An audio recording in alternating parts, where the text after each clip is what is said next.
Gente, meu suporte, meu filhote aqui. Só um minutinho. Diga. Compartilha aqui para mim, por favor. Essa aqui. Volta lá. Clica na tela. Compartilhar.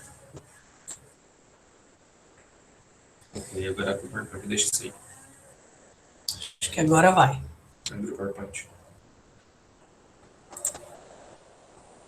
Exibição. Certinho aí, gente? Tá ouvindo bem? Deixa eu precisar voltar lá. Aperta essa e volta normal. Estão me ouvindo bem? Sim? Sim. Então tá bom. Então vamos lá. Bom, deixa eu voltar.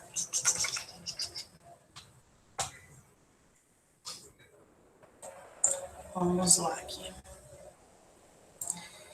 Gente, eu apanho bastante do Meeting, viu? Quem já assistiu palestra minha com o Meeting sabe do meu desespero com ele. Bom, mas vamos lá. Nosso tema, então, é sobre urgências fonoaudiológicas no ambiente hospitalar. Eu sei que para muita gente é um grande mistério entrar dentro de um hospital, né? E principalmente atuar dentro de um ambiente hospitalar. Eu vou tentar passar mais rápido essas partes iniciais para ficar para o final várias imagens e que vocês possam tirar as dúvidas de vocês, tá bom? Eu estou acompanhando o chat aqui ao lado, que vocês tiverem de dúvida, pode ir deixando anotado, e aí eu peço para que no final a Lilian repasse essas dúvidas e eu vou respondendo cada uma de vocês também, tá bom? Bom, então vamos lá. Meu nome é Angélica Rodrigues, para quem não me conhece. No final do ano eu faço 20 anos de formada. Fiz aqui na PUC, né, antiga UCG, em pós-graduação em motricidade orofacial, disfagia. Trabalho muito com mobilização manual e instrumental de tecidos, por conta dos traumas de face, dos queimados. Sou fonoaudióloga no UGOL, que é o Hospital de Urgências aqui de Goiânia. Trabalho muito com fonoaudiologia hospitalar, as urgências fonoaudiológicas. Peraí, professora, tem alguém apresentando no seu lugar. Pessoal, olha, verifiquem se vocês estão apresentando. Se alguém compartilhar, gente, aí some a minha imagem. Alguém do serviço técnico pode ajudar essa pessoa?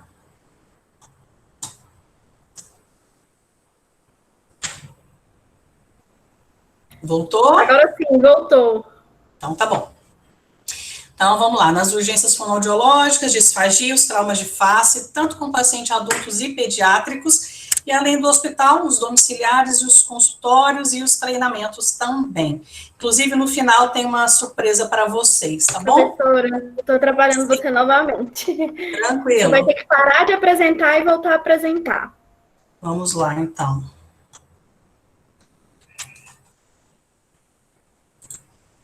Interromper.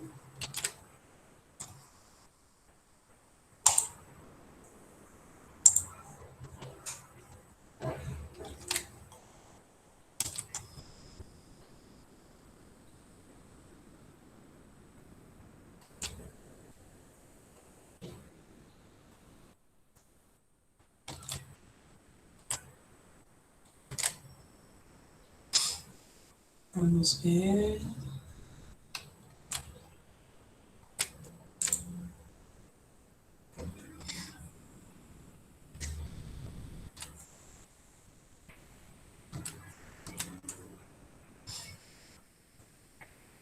Voltou a aparecer? Sim, voltou. Sim. Então, esse é o hospital que eu trabalho aqui em Goiânia, né? Esse é o UGOL, é um hospital enorme, como vocês podem ver aqui, são 71 mil metros quadrados, nós temos 10 UTIs, 21 ou 23 centros cirúrgicos, banco de sangue, heliponto, né, que é o heliponto do hospital. Então, é um hospital bem grande, bastante completo e de pacientes complexos, tá? E hoje nós somos em 13 fonoaudiólogos, se eu não me engano, tá bom? Essa daqui foi uma pacientezinha nossa, que é uma paciente de desmame difícil, e a gente estava numa atividade de humanização que eu vou mostrar para vocês lá na frente. Bom, uma coisa que eu falo muito é que antes de nós sermos, até postei essa mensagem hoje cedo, olha a coincidência, antes de nós sermos bons profissionais, nós precisamos ser excelentes seres humanos. E um dos meus pensamentos que eu gosto muito, mesmo antes de estar trabalhando, é: conheça todas as teorias, domine todas as técnicas, mas antes de tocar uma alma humana, sejas apenas outra alma humana. Por que eu digo isso? Porque a gente se preocupa muito com conhecimento técnico, né, com o atendimento, e muitas vezes a gente esquece que do lado de lá está um ser humano, né, um ser humano carente de atenção, de ajuda, que quer ser ouvido, que quer ser respeitado ali nas suas dores, nas suas limitações. Então, mais do que o conhecimento técnico, a gente precisa, antes de tudo, ser seres humanos e olhar do lado de lá como um outro ser humano que precisa da sua ajuda, tá? Falo muito isso por conta principalmente dos protocolos, né? Então, assim, protocolos precisam existir, porém os protocolos são um norte, né? A gente precisa avaliar quem é que está ali do outro lado, quem é que vai precisar daquele atendimento.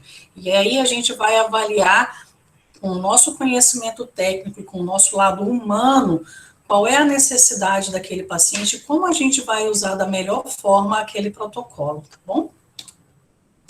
Bom, urgência e emergência, né, uma diferença básica que às vezes as pessoas, né, não conhecem, que a emergência é quando a situação coloca em risco a vida do paciente. Então, as paradas cardíacas, respiratórias, hemorragias, queimaduras, afogamentos, e tudo isso nós temos lá no hospital, e nós, fonoaudiólogos, entramos em todos esses casos, tá?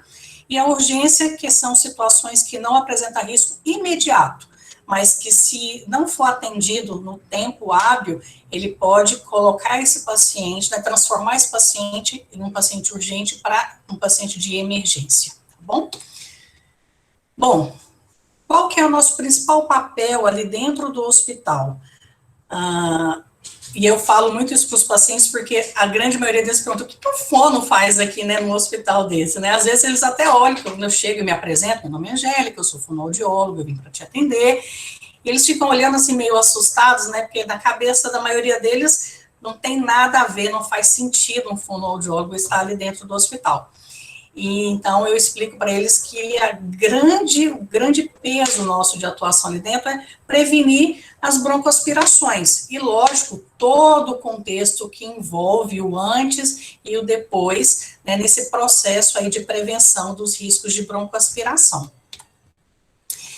Então, as urgências fonoaudiológicas, ou qualquer atendimento, eu acho, né, dentro do ambiente hospitalar, ou de consultório, de clínica, a gente precisa trabalhar vários aspectos, né, que é essa relação profissional-paciente, de olhar de uma forma mais humana, de acolher as necessidades. Às vezes tudo que ele quer é ligar para a família e avisar que ele está hospitalizado, às vezes ele não conversou com ninguém da família ainda, né. Então, assim, a gente olhar muito no olho, interpretar o sorriso, interpretar um choro, uma ansiedade, um medo. Tanto o paciente adulto como o pediátrico, ele tem medo, e o adulto também tem medo. Então, a gente precisa respeitar esse medo e essas angústias do paciente, saber interpretar e atender da melhor forma possível. Ali dentro também a gente vê as variações de ambiente, né, dependendo do quadro do paciente, a gente posicionar melhor, também garantir as informações entre a equipe, a questão do relacionamento interpessoal, do trabalho de equipe. Trabalhar num hospital é fantástico, porque você tem toda uma equipe junto com você, e você tira aquele peso de que você, eu preciso saber tudo disso. Não. Até eu falo numa postagem aqui, que pessoas precisam de pessoas, né? Quem faz curso, treinamento comigo, ouve muito isso, é uma frase do Joel J. Então, pessoas precisam de pessoas. A gente não precisa saber de tudo, mas nós precisamos saber lançar mão dos colegas que estão no atendimento com a gente. Então, físio, terapeuta ocupacional, enfermeiro, técnico de enfermagem, eles são braço direito, esquerdo, os pés e as mãos nossos, né? E eu falo muito isso lá no hospital para os acompanhantes, que a família faz parte desse trabalho multiprofissional, dessa equipe, né? Então, uma equipe vai lançar mão aí de todos os profissionais e da família também, do acompanhante também. Então, é preciso também ter uma atuação aí com responsabilidade, né? Nós temos aí o conselho para poder nos respaldar. Somos nós quem definimos a via de alimentação, as consistências alimentares, e cada vez mais tem sido aberto portas para a atuação dentro do hospital, né? Antigamente não se falava em atendimento de queimados, de traumas de face dentro de um hospital, né, ainda mais um hospital de grande porte. A gente via muito trabalho com pacientes neurológicos, né? E atualmente a gente vê que cada vez mais essa nossa atuação vai se expandindo. E para isso a gente precisa ter uma formação, uma capacitação, porque é um ambiente totalmente diferente, eu vou mostrar para vocês. A gente precisa ter segurança nas atitudes, nas nossas condutas, na nossa conversa com o outro colega, precisa ter um bom relacionamento interpessoal, trabalho de equipe, que eu falei para vocês, e equilíbrio emocional, porque não é fácil você lidar com tanta dor, com tantas feridas físicas e emocionais dos pacientes, né? Então, lidar com queimados, lidar com traumas de face, aquelas fraturas, então, assim, muito edema, muito hematoma, uma face desfigurada, né? Muita dor. Então, a gente precisa ter um equilíbrio emocional também para poder estar lidando num ambiente como é o ambiente de urgência e emergência. Claro que a gente precisa sempre estar bem preparado, né, a questão da higienização das mãos, uso dos EPIs, então aí as toucas, isso aqui é uma brincadeira, tá bom, gente? Isso aqui não usa não tem touca de natação e nem burca, tá? Apesar de não ter touca de natação, o óculos de natação muitas vezes a gente usa, brincadeira, não é o de natação, mas parece muito com o de mergulho. Então, quem usa óculos de grau, né, não consegue usar esse tipo de óculos. Então, é oferecido esse tipo de óculos para quem usa o óculos de grau, tá bom? Então, o uso das máscaras, aqui a gente tem a N95, a gente tem o Face Shield, que hoje, né, está em evidência. A nossa atuação vai desde os pacientes neurológicos, a gente entra na UTI, na enfermaria de cardio, da ortopedia, da plástica, da bucomaxilo, e na verdade a gente entra na clínica de especialidades lá no hospital, que acaba pegando também todas as outras áreas, que sempre que há necessidade nós somos acionados também, tá bom? Então, Angélica, o que a gente vai estar vendo lá dentro, né, como fonoaudiólogos, que tipo de paciente a gente vai estar atendendo? Então, a gente tem aí, gente, eu amo esse helicóptero, tá? O barulho dele, quando ele chega, dá aquele gás, assim, é muito, muito bom. Quem gosta de adrenalina, o negócio é bom. Então, a gente vai estar vendo aí pacientes com politraumas faciais, com múltiplas fraturas de face, pacientes vítimas de agressões, de quedas, muito idoso em queda. Já que mas esse paciente quebrou a perna, sim, mas às vezes é um idoso que já tinha uma série de comorbidades, uma série de problemas de saúde, que por conta de uma queda, de uma internação prolongada, ele rebaixa o quadro dele, começa a apresentar uma disfagia. Então, assim, tudo vai virando uma cadeia, né?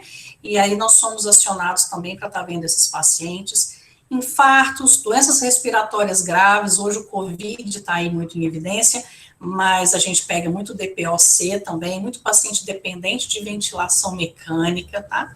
Muitos pacientes vítimas de acidentes de trânsito, afogamentos, AVS, TCS, queimaduras, lesões raquimedulares, as lesões altas que levam aí a tetraplegia, e a gente tem feito um trabalho muito bacana, muito lindo com esses pacientes no hospital. Antes, esses pacientes iam para casa dependentes de ventilação e com a gastrostomia para se alimentar, e nós hoje temos muitos casos de pacientes que conseguem já ir com segurança de via oral de alimentação. Claro que varia de caso para caso, né, mas é possível já a gente fazer uma reabilitação junto a esses pacientes que antes nós nem éramos acionados para isso, e hoje nós mostramos grandes resultados, inclusive com esses pacientes.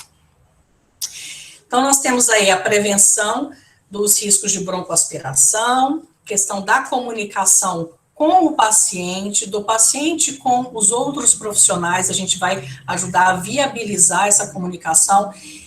Quem me segue no Insta deve ter visto um tempo atrás que eu postei um vídeo de um paciente que foi vítima de um acidente de trânsito, e ele ficou com a tráqueo muito tempo. E ele ficou numa enfermaria, depois ele voltou para fazer um procedimento cirúrgico, e depois ele trocou de enfermaria, foi quando eu comecei o atendimento dele.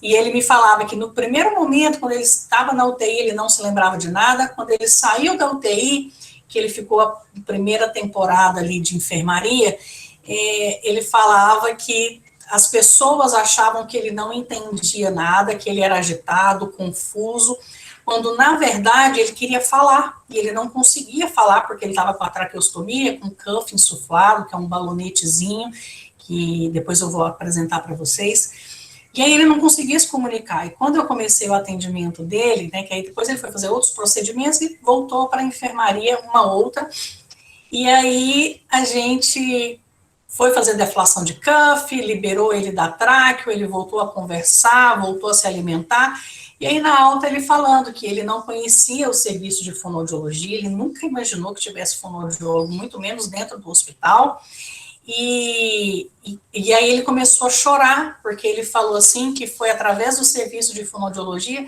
que ele voltou a falar, e que ele voltou a comer. E aí a grande importância da gente conversar com os pacientes e conhecer a história dele. Um rapaz de 18 anos que tem um sonho, e o sonho dele é fazer gastronomia. E aí tudo que passava na cabeça dele era: como eu vou ser um chefe se eu não posso mais comer, se eu não consigo nem me comunicar? Então você imagina a gratidão que ele tem pelo serviço de fonoaudiologia, por conta de garantir aí o sonho dele, a realização do sonho dele depois que ele saísse do hospital. Ele até está me devendo a matrícula dele, me mostrar o cartãozinho de matrícula dele. Então, a gente também trabalha aí com a minimização das sequelas estéticas e funcionais, sobretudo aí nos pacientes queimados e com traumas de face. Garantir aí um atendimento humanizado, que é exatamente esse ouvir e acolher o paciente, minimizar os impactos da internação através de ações de humanização, de ações que acolham esse paciente e que, de certa forma, acelerem o processo dele de internação ali dentro, como foi o caso daquela senhorinha com cachorrinho que vocês viram lá atrás. E uma coisa que eu não escrevi aqui também, depois eu estava me lembrando, que é também a participação nos cuidados paliativos, na equipe de cuidados paliativos. O fonoaudiólogo também faz parte dessa equipe lá dentro do hospital. Bom, o ambiente hospitalar. Então, aqui nós temos uma enfermaria, essa, né, por acaso, é uma enfermaria pediátrica de lá, então ela é bem bonitinha, os corredores são todos decorados, e aqui nós temos uma UTI. Então, assim, numa enfermaria, né, não tem aí grandes equipamentos, salvo alguns casos bem específicos que eles ficam monitorizados, mas na grande maioria das vezes não tem monitorização na UTI, tá bom? Perdão, na enfermaria. Já na UTI, nós temos esse ambiente aqui cheio de equipamentos, os quais a gente precisa conhecer antes de entrar para trabalhar num ambiente assim, né? Então, a gente vai precisar aí de monitorização, conhecer os sinais vitais, conhecer de medicações, porque as medicações interferem no nosso atendimento, interferem na alimentação, no risco de broncoaspiração. A gente tem que ter conhecimento aí de todos os dispositivos, de tubo, de sonda, de acesso, né, saber mexer nas bombas, ou pelo menos conhecer o funcionamento delas, né, às vezes você está lá atendendo e começa a bipar, então, quem não conhece, né, entra em desespero porque não sabe nem o que está apitando, né. Então, é muito importante a gente conhecer esse ambiente, conhecer cada um dos sinais vitais, entender de monitorização, para só então a gente abordar um paciente grave, né, que está internado ali no ambiente de uma UTI. Então, aqui nós já falamos. Então, a gente entra também na faz uma pré-avaliação, né, que é a questão de orientação, fixação de sonda, ver medicação, necessidade de sugestão de medicações para inibir saliva, faz uma parceria muito bacana com a enfermagem, com a odonto, na questão da higiene oral e na prevenção de PAVs, né, a gente precisa avaliar aí, não só, o médico me chamou para avaliar. Então, não é porque o médico chamou que a gente vai chegar lá e vai atender. Você precisa ter a sua postura, a sua conduta profissional e saber se aquele paciente está apto a ser avaliado naquele momento. Às vezes, ele ainda está se recuperando de uma sedação, ficou muito tempo entubado. Então, nós precisamos nos posicionar. Muitas vezes, os médicos até chamam, eu quero que você venha fazer um BDT, um teste corado. E nós precisamos nos posicionar e saber se realmente aquele é o momento de fazer, há necessidade de realmente fazer esse teste ou não, quando é que ele vai ser feito. Então, nós não atuamos porque, o médico chamou e pediu para que você viesse fazer. Você precisa chegar como profissional e você tem a sua autonomia como profissional, e você saber conversar e discutir aquele caso, seja com o médico, com o nutricionista, com o enfermeiro, com o fisioterapeuta, quem quer que seja a pessoa que chamou para poder fazer o atendimento lá, tá?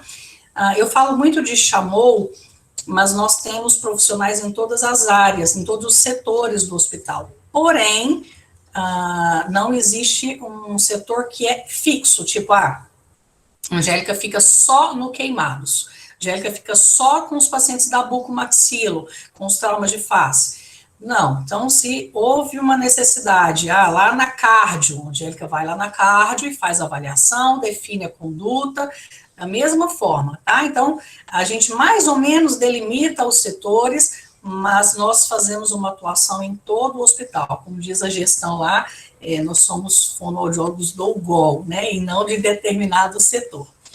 Aí eu falo também da importância multiprofissional, que como eu falei lá atrás, prevenções de broncoaspiração, também fazemos a parte de, não só de avaliação, mas definir a via segura de alimentação e a consistência, definir manobras, que às vezes ele não consegue uma consistência X, mas se você entra com uma manobra, ele consegue, né? Mas aí a gente precisa avaliar, ele vai conseguir fazer essa manobra sem o profissional, né? Vai haver risco, então tudo isso precisa ser bem definido, bem acordado com a equipe, com o acompanhante.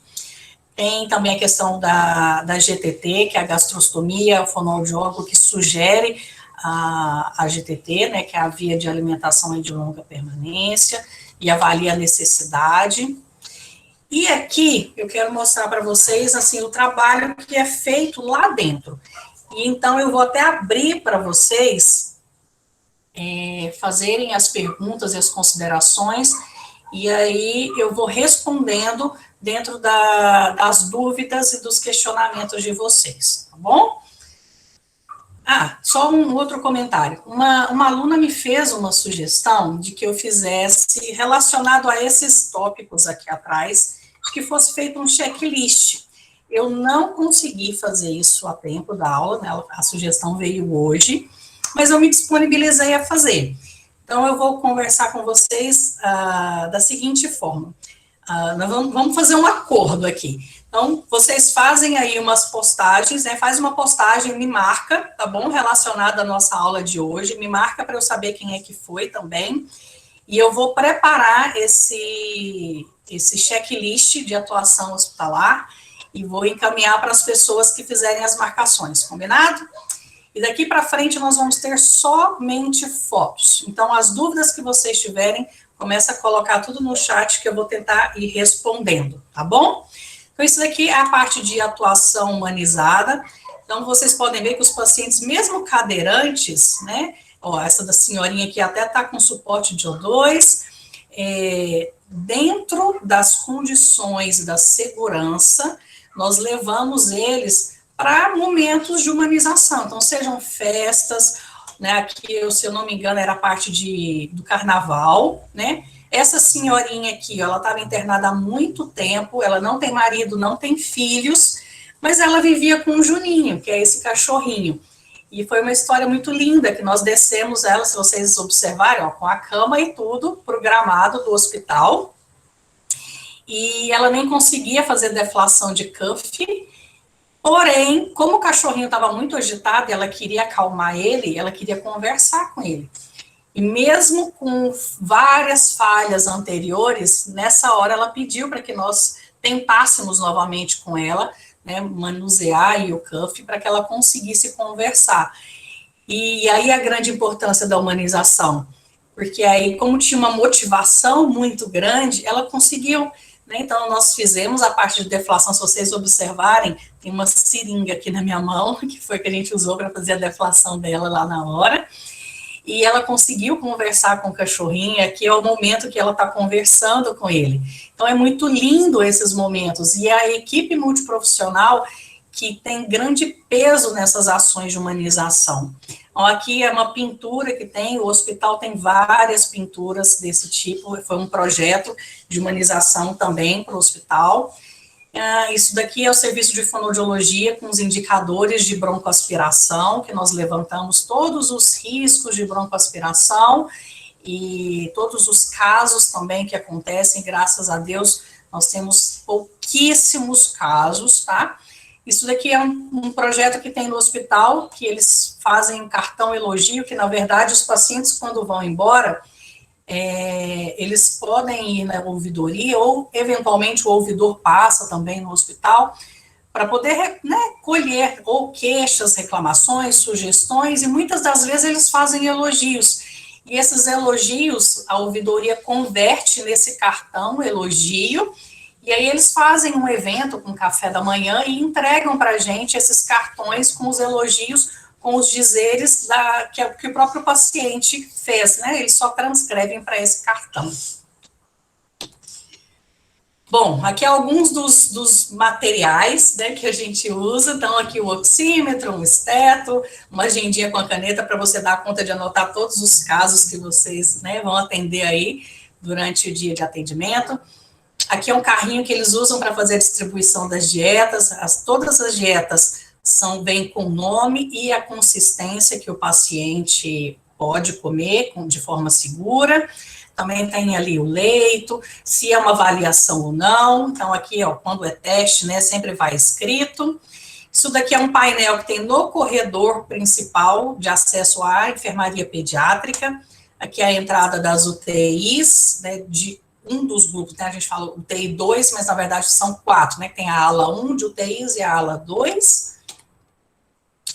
E os casos, né, Angélica, e os casos que a gente vai ver lá dentro? O que a gente vai ver? Então, como eu citei para vocês lá atrás, as doenças respiratórias graves, né, então pacientes que ainda estão em uso de ventilação mecânica ou com catéter de O2, se vocês fizerem uma retrospectiva de algum momento que vocês estiveram bastante resfriado, talvez vocês consigam se recordar da grande dificuldade que é de alimentar. E muitas vezes esses pacientes, eles eram sondados, né, passava a sonda de alimentação durante esse quadro respiratório aí difícil, e com a atuação da fono, a gente consegue fazer ajustes de consistências e de alimentos, e muitos deles a gente consegue deixar com a via oral, consegue deixar comendo, mesmo ali com uma dificuldade respiratória. Claro que sempre avaliando caso a caso, tá bom? Então, aqui a traqueostomia metálica, para quem ainda não conhece. Aqui por baixo nós temos uma tráqueo de plástico. Como eu falei muito a questão do cuff, né? Aqui é uma traqueoplástica que está ali na traqueia já, abaixo aqui de prega vocal. E tem um balãozinho do lado de fora que equivale a um balãozinho aqui de dentro. Então, aqui quando está cheio, a gente sabe que aqui também vai estar cheio.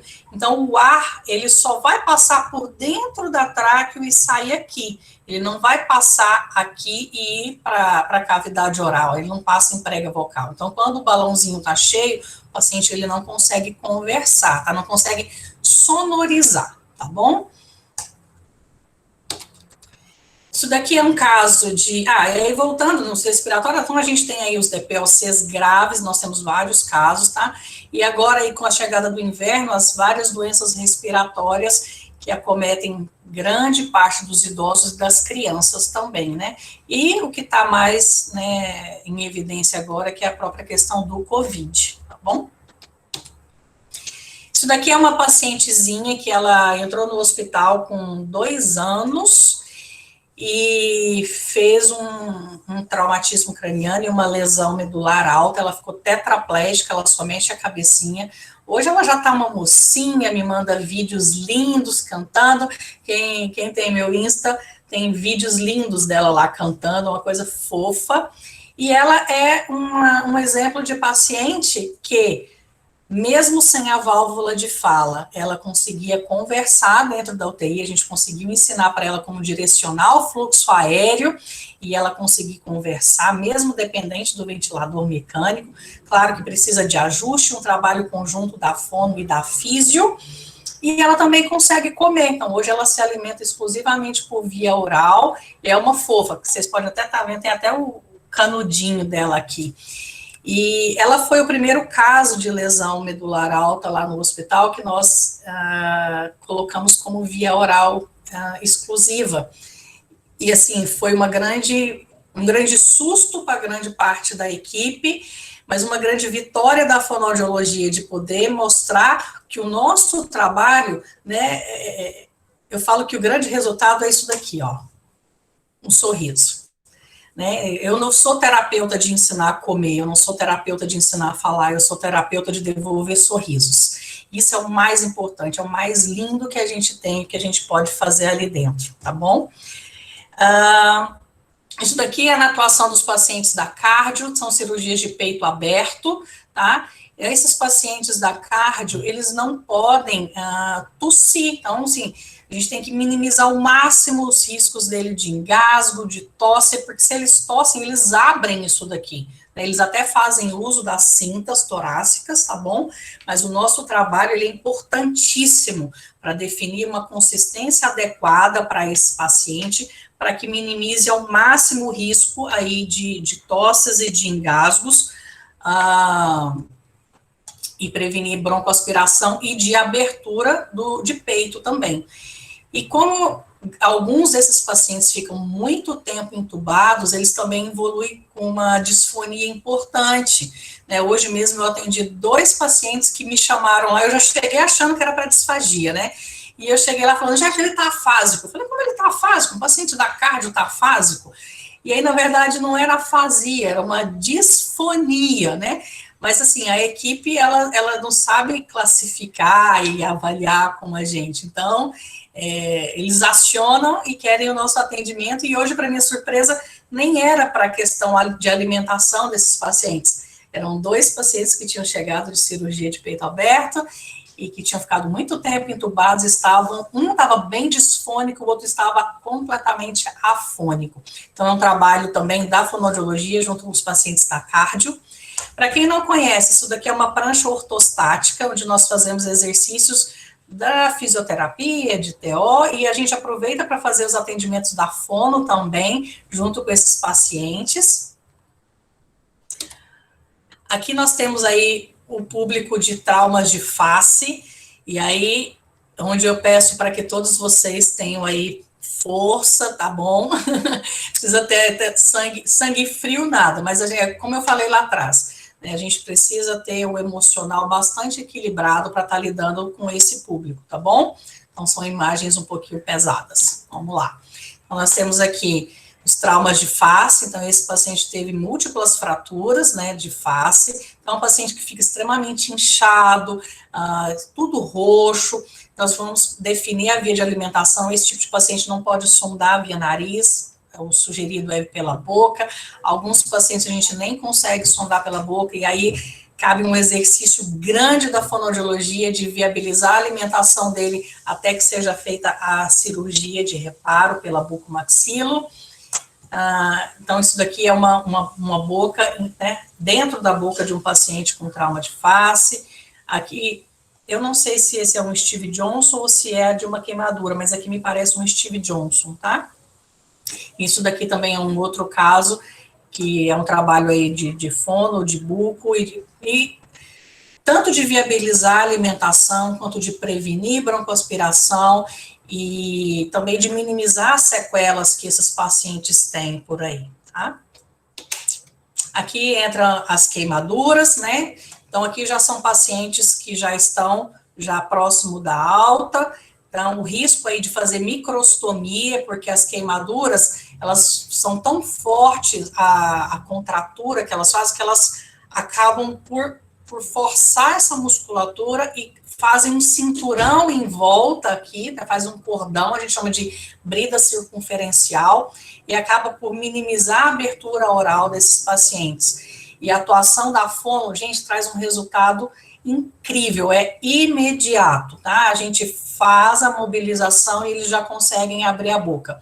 Ao contrário, quando não tem essa atuação, eles evoluem com a microstomia importante. Esse paciente específico chegou, inclusive, para fazer um outro procedimento, e nesse procedimento não foi possível entubar. Então, precisou fazer aí uma cirurgia para poder abrir a boca, conseguir abrir a boca, para poder eles entubarem e fazer o procedimento que havia sido planejado.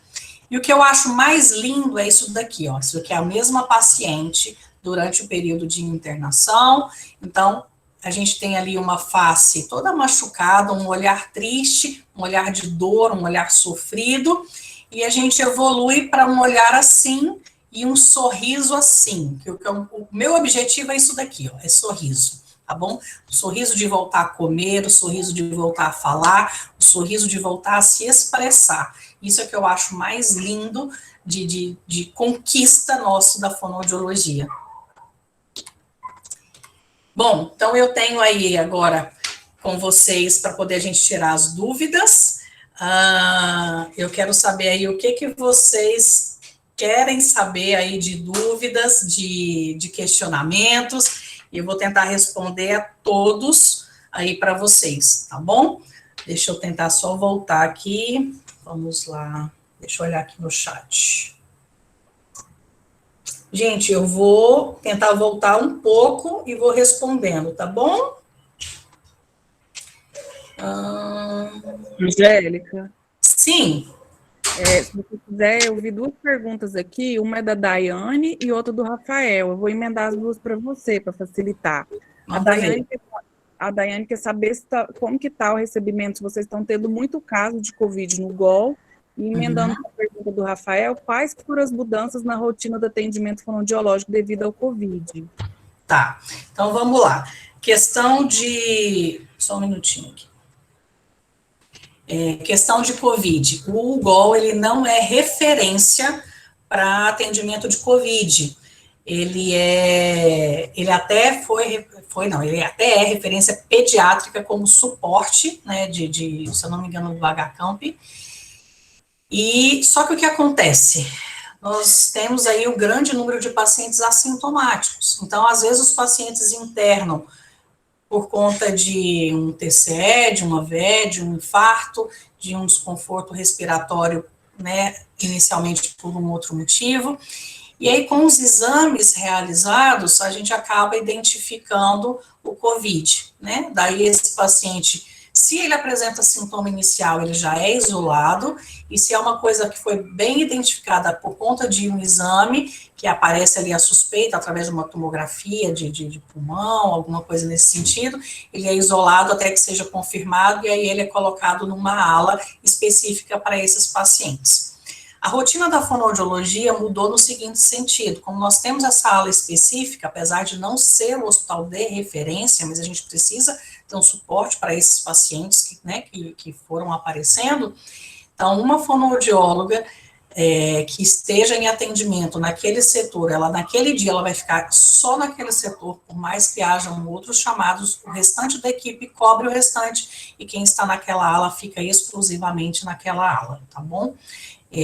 Lógico que no decorrer dos dias isso até é trocado, né, porque a pessoa vai ter folga, né, tem os finais de semana, então aí quem cobre é o pessoal, a equipe que está de suporte no final de semana, e muda toda a rotina de preparo, né, como nós já falamos aquela outra palestra que nós vemos até aqui do CEAF também, né, a questão da paramentação, da higienização das mãos, então tudo isso muda.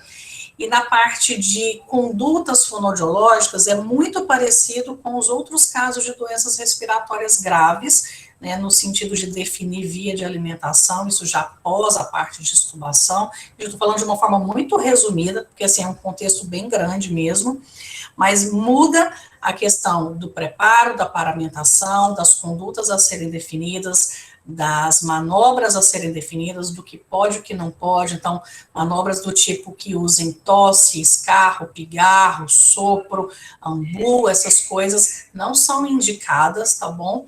Então, muda esse contexto geral de atendimento. Respondi para vocês aí?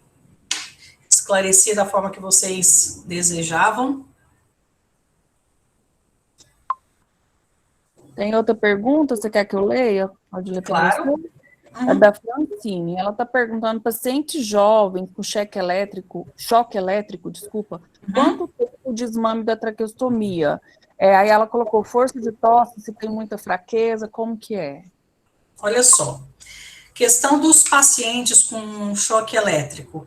Por coincidência, nós estamos com 2 lá agora. O paciente com choque elétrico, ele nem sempre ele vai evoluir com uma traqueostomia, tá? Então, o choque elétrico, o grande impacto dele é cardíaco. Então, vai ter uma porta de entrada, uma porta de saída, que é onde faz a lesão, e aí, esse caso em específico ainda teve a radiação que queimou a face por conta dessa radiação. Então, assim, nem sempre esses pacientes evoluem com traqueostomia, tá? É muito caso a caso mesmo.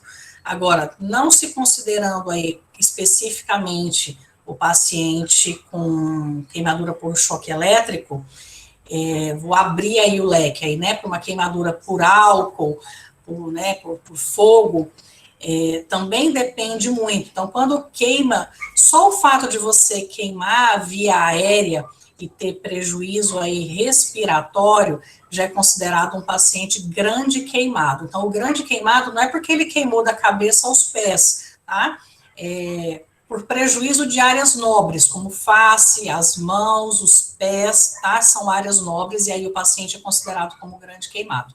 Então, quando esse paciente, ele queima a face e incha, né, e tem prejuízo de via aérea com risco de inchar, de edemaciar muito, esse paciente ele é entubado, e dependendo do período que ele fica entubado, ele já evolui com uma traqueostomia, tá?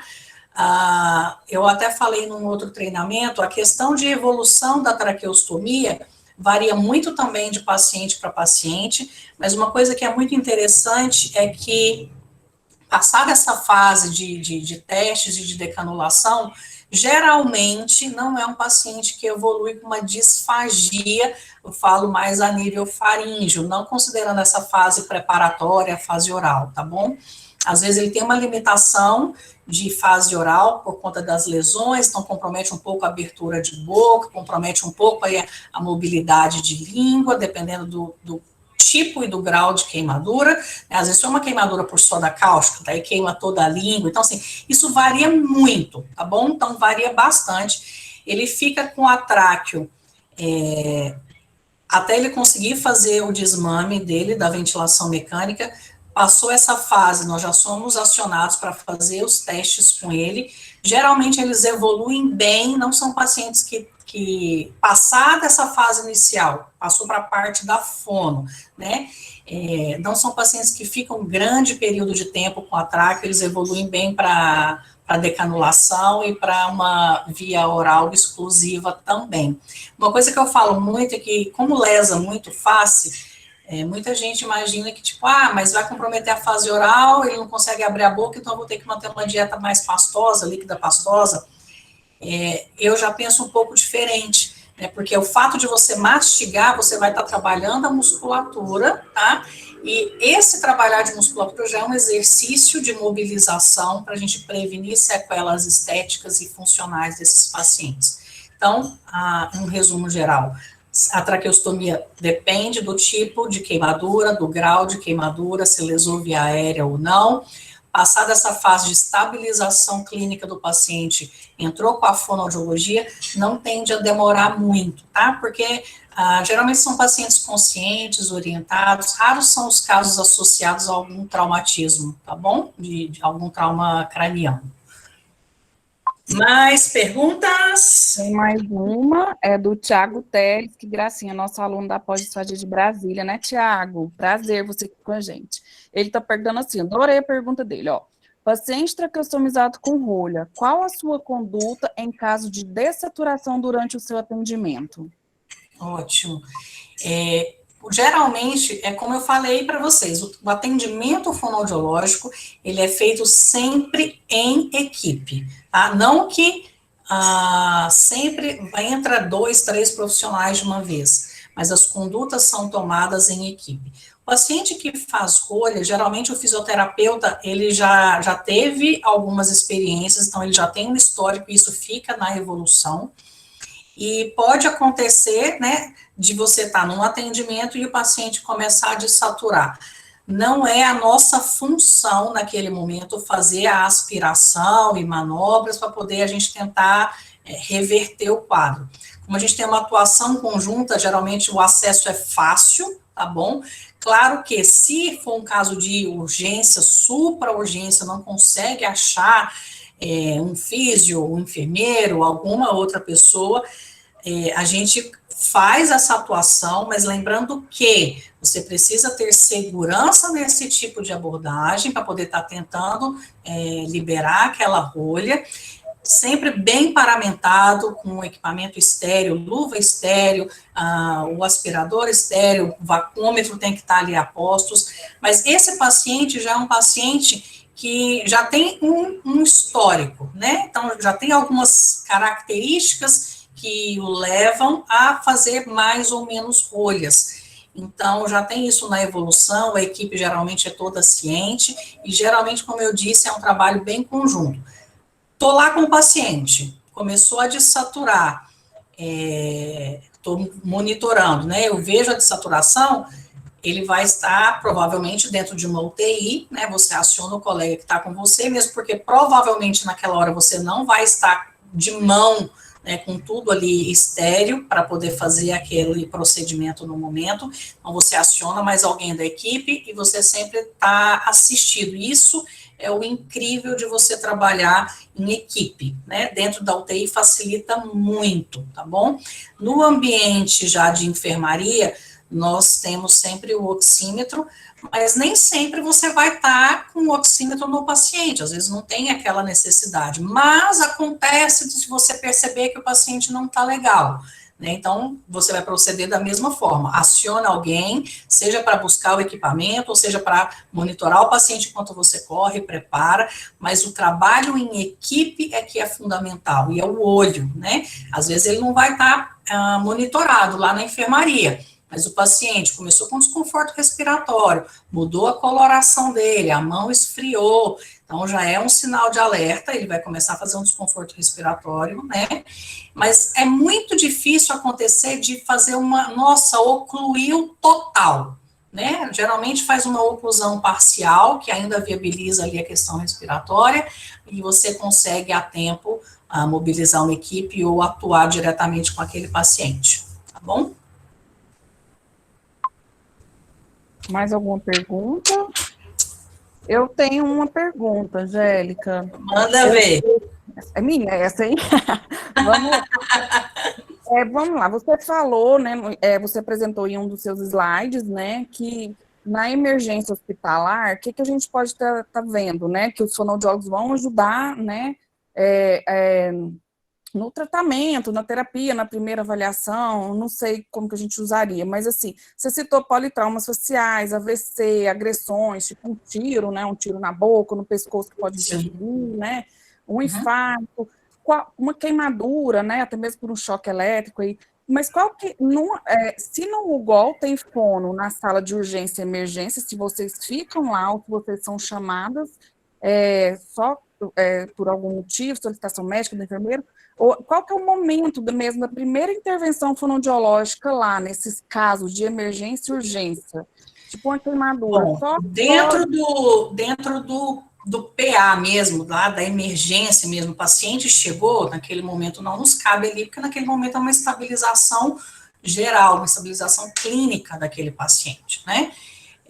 Às vezes pode acontecer de não ter uma vaga de imediato e ele ficar lá dentro da emergência, mas já estabilizado e monitorizado no box, aguardando a transferência dele para a UTI. Já teve épocas de estar bastante complicado, de leitos ali na UTI, e o paciente acabar ficando um dia ou dois monitorado, como se fosse uma UTI, mas dentro do pronto atendimento, dentro lá do box de emergência. E aí nós somos acionados, sim, a gente precisa descer e definir a via de alimentação segura daquele paciente, a definir a consistência, se ele pode comer mesmo, se ele não pode, se ele puder comer, que tipo de alimento que ele pode, se precisa de alguma manobra, enfim, então nós somos acionados. No iniciozinho, nós tínhamos várias salas de observações para esses pacientes, e depois com a mudança e a nova doutrina do hospital, acabou-se por acelerar esse fluxo dentro da emergência para poder transferir logo, seja para a UTI ou para a enfermaria. Mas especificamente com o paciente queimado, eu não coloquei uma foto aqui, porque é uma foto muito impactante de pacientes queimados, né? Principalmente nesse momento inicial. Mas o paciente queimado, vou deixar vocês usarem a imaginação de vocês, né? Ele está, isso daqui está a pele aberta, né? Então está com bastante sangue, com a sonda, fixação, e todo machucado, todo queimado, todo com sangue, ele foi para o leito, está lá na UTI. Qual é a primeira abordagem da fonoaudiologia, né? Especialmente nesse caso de uma queimadura de face? A gente verificar ali se teve queimadura de via aérea, então se queimou as vibríceas ou não, ajustar a fixação da sonda, porque muitas vezes lá embaixo eles fazem para salvar a vida, para estabilizar o paciente, e aí sobe para a UTI.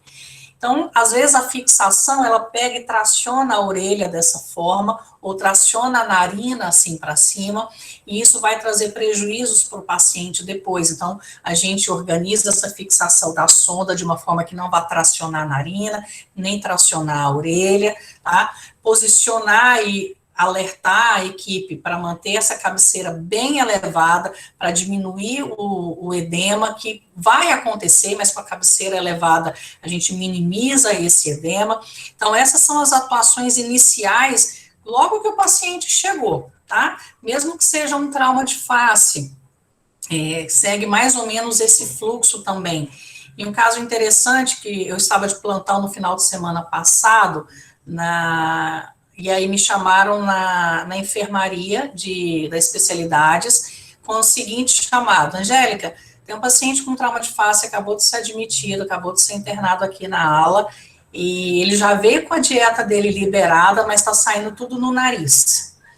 E aí eu fui rapidamente para ver esse caso desse paciente, e geralmente eles acionam no PA, porque a gente não tem mais uma fono fixa no PA, né, porque agora não fica paciente lá por vários dias, então não há necessidade de ficar alguém fixo, sempre que há necessidade eles chamam e a gente desce para fazer o atendimento lá. E aí, lá embaixo, eles já estabilizaram esse paciente, fizeram lá os procedimentos iniciais e liberaram a dieta dele, mandou ele subir. E aí a dieta chegou, ele começou a comer e aquilo começou a sair do nariz. E aí, tem uma coisa parecida aqui com o caso dele, vamos ver se eu acho aqui. E aí, perdão. E aí eu imaginei que fosse o quê? Uma disfunção velar. Só um minutinho.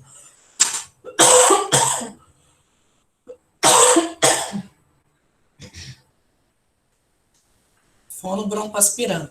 Não, mentira. Engasguei com a saliva. Perdão, deixa eu achar uma foto aqui parecida com o que eu vou dar de exemplo. Eu vou pôr agora mesmo para não ficar muito feio. E eu cheguei lá, eu achei que era uma disfunção velar. Falei, bom, ele deve estar com o rosto muito inchado, comprimiu, inervação, deve ter prejudicado a função do véu palatino e esse alimento está voltando pelo nariz. Foi a minha ideia, né, antes de avaliar o paciente.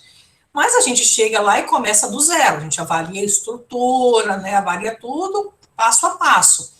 E para minha surpresa, quando eu fui abrir a boca dele para fazer teste de função velar, e assim, com o tempo, a gente acaba fazendo tudo ao mesmo tempo, né? Você abre a boca, você já vê dentição, fratura, palato duro, palato mole, você vê tudo ao mesmo tempo. E quando eu pedi para que ele testasse a função velar, quando o véu palatino fez um movimento, o palato duro fez junto, porque ele tinha uma fratura com uma lesão de mucosa aberta, então ele literalmente punha o alimento na boca e saía pelo nariz, porque estava fraturado. E, gente, não era uma coisa assim no céu da boca dele, não, tá?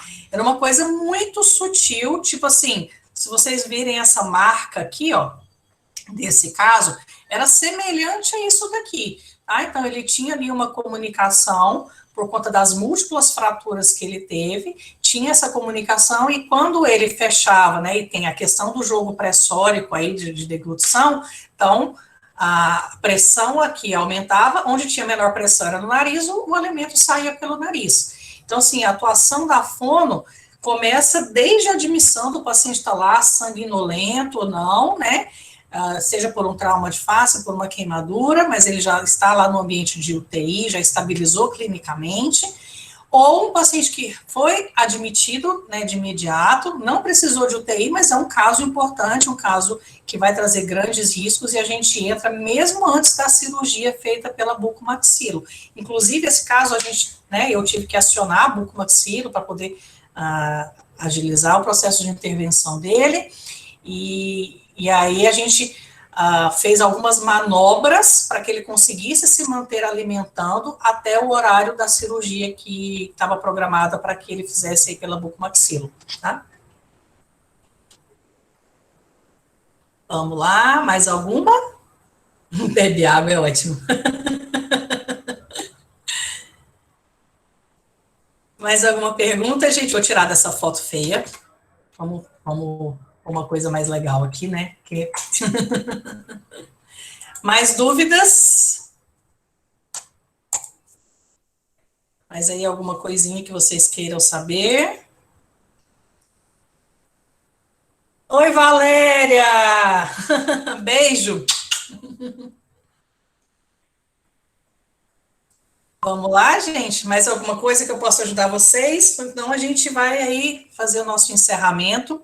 Lembrando que quem fizer uma postagem aí, me marca lá, eu vou estar mandando para vocês aí um checklist bem bonitinho da atuação aí com esses pacientes de urgência e emergência, tá bom? Angélica, tem alguma experiência de paciente com tubo de Montgomery com estenose subglótica? Os casos de estenose que nós temos lá no hospital, geralmente são identificados aí precocemente. Na verdade, a gente faz um trabalho para minimizar esses casos, né? E aí entra a questão da intubação, do tipo de intubação e de traqueostomia, principalmente para crianças, tá? Que é bem específico, justamente para minimizar esses riscos de estenose. Nós temos um cirurgião dentro do hospital e a gente faz um trabalho junto com ele. Então, quando necessário, é feito um procedimento para que ele passa, tipo um instrumento chama-se vela, né? Mas é um instrumento metálico que ele passa para poder alargar, tá? E tentar manter aquela via aérea pérvia. No hospital mesmo, eu acho que nós tivemos... Não, nem era do hospital, foi um caso fora que eu tive de Montgomery, tá? Mas é exatamente para poder manter aí essa permeabilidade, tá? Para poder manter o paciente respirando, porque ela faz como se fosse um T, né? Eu não sei se vocês já viram, pois eu não tenho uma imagem dela aqui, me perdoe, eu não imaginei que pudesse gerar esse interesse, mas ela parece um T, tá bom? Então, ela entra e aí ela tem uma parte para cima também, para que ela mantenha a prega vocal mais aberta, para poder ventilar melhor também. E agora, no caso, para poder, ela não vai ajudar a prevenir, tá? A questão de estenose, mas manter a permeabilidade até que seja feito algum procedimento mais definitivo, tá bom? Sobre o BDT na tua conduta, é realizado em todo paciente com tráqueo? Gente, o BDT tem uma aula inteira só sobre o BDT. Vamos lá. Teoricamente, segundo todos os estudos e publicações mais antigos que nós temos, mais antigos que eu falo, assim, desde o início do BDT, ele é indicado aí o de corar, né? Lógico, é indicado para pacientes em uso de traqueostomia. E aí o que eu falo para todos os alunos, né, e as pessoas que têm contato comigo, inclusive os colegas de trabalho, a gente precisa avaliar o objetivo desse teste. Você quer esse teste para quê? É para liberar a via de alimentação? É um teste que muitas vezes eles chamam, é um teste para poder trocar de tráqueo. Então, precisa existir um consenso da equipe e respeito ao protocolo da instituição a que você trabalha, tá bom? Mas existem várias considerações a serem feitas, né, de realmente há necessidade de você fazer um BDT para poder trocar a cânula ou não, né? Um paciente que é neuropata, que não tem mobilidade nenhuma de língua, você vê que ele não tem mobilidade, ele já está com uma traqueoplástica, e o médico vai mandá-lo para casa com uma traqueometálica e quer que você faça. Qual é a necessidade do seu teste aí do BDT para esse paciente? Porque muitas das vezes o médico, independente do resultado do que você dê, ele vai trocar para uma traqueometálica, para mandar ele para casa por conta de segurança e eles outros fatores, tá? Mas é importante que você saiba se posicionar com esse profissional e explicar para ele como funciona e entender qual é o objetivo desse teste, para poder ver se realmente ele é necessário ou não, porque muitas vezes você vai fazer um teste que você sabe que ele vai dar positivo, porque um paciente com um quadro desse que eu falei vai dar positivo, vai estar lá na tua evolução, na prescrição do paciente, no prontuário do paciente, que é um teste positivo, e o médico vai trocar de qualquer forma. Não porque o médico é ruim ou que ele não gostou, não é isso. É porque muitas das vezes esse paciente não está com comprometimento respiratório nenhum. Então, não justifica, entendeu? Então, tudo é uma questão de porquê, qual é o seu objetivo. Mas, gente, de coração, sobre o BDT, dá uma aula. Então, assim, eu não vou nem me atrever a entrar em muitas coisas, porque são coisas muito específicas, muito detalhadas, precisa, assim, de muito raciocínio clínico para que a gente defina realmente a necessidade do BDT ou não, se é um BDT só de corar, um BDT com dieta, e aí eu prefiro que a gente, num outro momento, faça só específico sobre BDT, tá bom? Mas, com relação a todo paciente com tráqueo, BDT, que é o BDT original, é corar, ao meu ver, não é uma regra, tá bom? Então, é preciso avaliar aí o objetivo desse teste e se realmente vai ser um BDT ou um BDTM, que é um teste de dieta corada, tá bom? Angélica, nós precisamos encerrar, amor. Bem Então, vamos. Vamos encerrar. BDT, porque nós assistimos um mini curso, né, com a Irene Neto, né, Angélica, e a gente discutiu muito, né, igual nós falamos, da polêmica, algumas pessoas falam que usa, não, até a própria literatura, né, fala para fazer, outras não, então... Exatamente. Discutido, né? Hoje já existe até o Green Test, né? Está bem discutido ultimamente. Bom, amor, quero te agradecer só para comentar aqui, não sei se você leu, a Ellen falou que é físio lá do GOL, está vendo você falar e passa um filme na cabeça dela da realidade de vocês lá. Você transmitiu através de palavras o que realmente vivenciam ali. Angélica, eu quero te agradecer muito, né? Eu que agradeço a sua presença e falar para as pessoas te seguirem, que a gente fala que é cola nela, que é sucesso, né? Um trabalho bem legal no seu Instagram de Fono em Excelência, eu estou curtindo, amando tudo, as suas postagens. Nossa, agora que eu vi que eu escrevi errado aqui, ó, tá Fono em Evidência, não é esse Insta, viu, gente? É fonoaudiologia.d.excelência, tá? Esse era o antigo. Então, vamos encerrar. Eu agradeço a participação de todos que ficaram até o final, e dá vontade de ficar te sugando aqui, perguntando, tá? Mas a gente agradece e obrigado e bom descansar a todos, tá? Obrigada, meu bem. Um beijo para vocês, viu?